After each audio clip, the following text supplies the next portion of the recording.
today. Really teacher-like.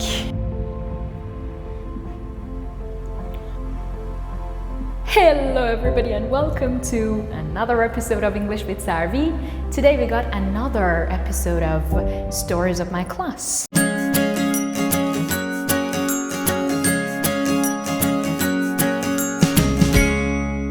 Well, with my sixth graders, if you remember, I said that I still have some issues, like some of them are not motivated enough in the classroom, and it's hard for me to find tasks and activities that could follow the curriculum, like because I do have a course book and I do need to finish the course book, and at the same time, be engaging enough for my students. I mean, if it was like only go and engage them and have fun with them, I wouldn't have any problems with that. My inner child is pretty active all the time. The other day we were working on the writing task, and writing sessions can be really boring for teenagers. Even adults, I mean, even I myself still, I know that I need to become a better writer, but given the fact that my speaking score in IELTS was 8.5 and then my writing was like 6.5, we can understand that even as an adult, even as a teacher, I guess I don't like writing much. So anyways, I needed to teach that writing session to the kids, and I needed it to be fun enough. So it was about an astronaut. I will actually put the picture of the page for you here to be able to have a look at the whole lesson, the whole page. It was about an astronaut. The whole unit was about astronauts. And then in the last page, they had this letter that they needed to write to an astronaut asking some questions. So on the smartboard, I showed the sample, just like any other writing lesson that starts with a sample. With a sample writing, you just treat it like a reading. I got the gist out of it with the students. Then we underlined those questions that they may ask an astronaut. We tried to come up with other ideas, other questions that they could ask an astronaut. They were pretty engaged, and then we went into the workbook where they had to write their own writing. This was the tricky part. Like, they don't like doing that very much. So I gave them like 4 minutes, 5 minutes to think about those questions that we had written on the board, their own questions that they wanted to ask the astronaut. We had some very simple questions like, okay, at the beginning we should write hi, and at the end it's very important that you mention your name, like you can write best wishes before writing your name. So those very simple basic stuff, and then they had to come up with their own writing. It was okay up to this part. They had written some nice, let's say, emails. But the thing is, some very naughty ones like completely changed the writing into writing for a gamer. I mean, they didn't like the idea of writing to an astronaut, so they made very short, like instant messages that we can write to a gamer. And it was like, if you had been there, if you had read it, it would be like, are you kidding me? Are you joking? Are you humiliating me? Like with a lot of middle school lessons, you go to the lesson and you're like, they are either mocking me or they are simply demotivated. But I try to see the positive side of it all. I was like, they are still writing. So I can maybe lead it towards something better. I said, it's okay. I really like that message of yours where you had written like, come to my room and let's play some games together. And if you don't buy this game for me, I'm gonna kill you. Like, believe me, these were their own sentences. So I said, I really like it, but what about the ending? What about the beginning? Why didn't you say hi to him? So I tried to, find a way to lead that piece of writing into something neat. play their games, be in their game, be a part of their game. I mean, what else could I do? Like shout at them and say like, why? This is not a letter to an astronaut. Why didn't you write it? This is not even an email.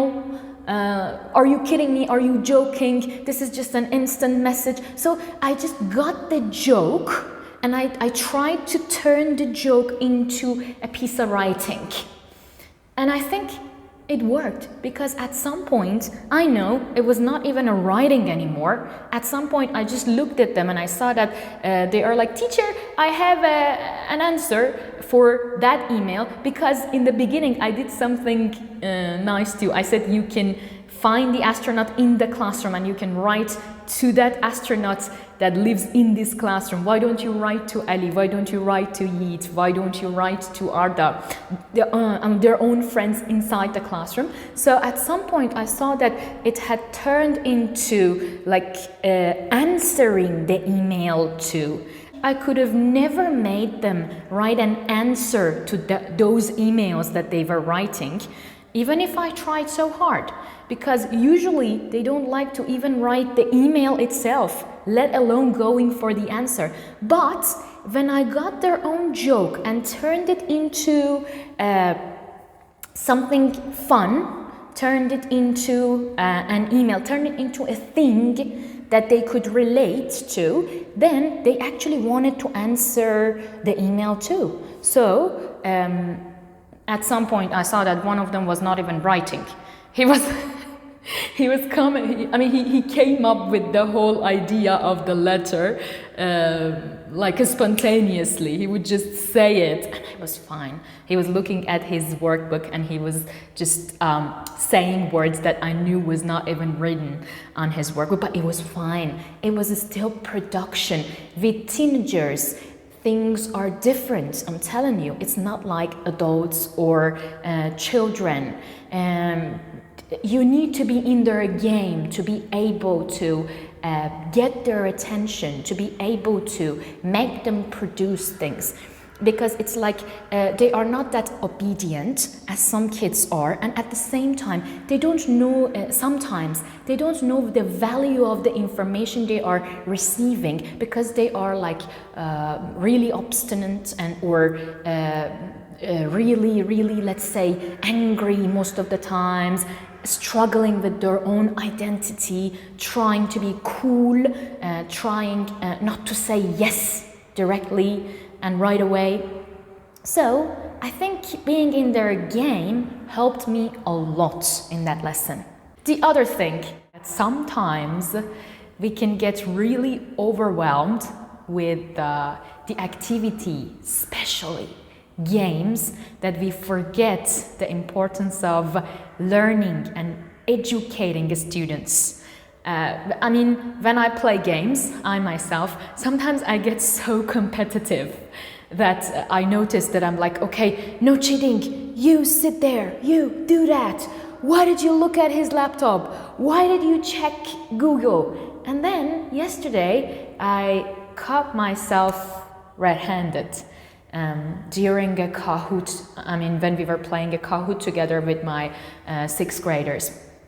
Because, we were working on the past form of the verbs, and then I noticed one of them, which is actually a bright one, was answering the questions, but he was fast enough that during those like 15 seconds that they had to just choose the correct option, he would Google, check, and then choose.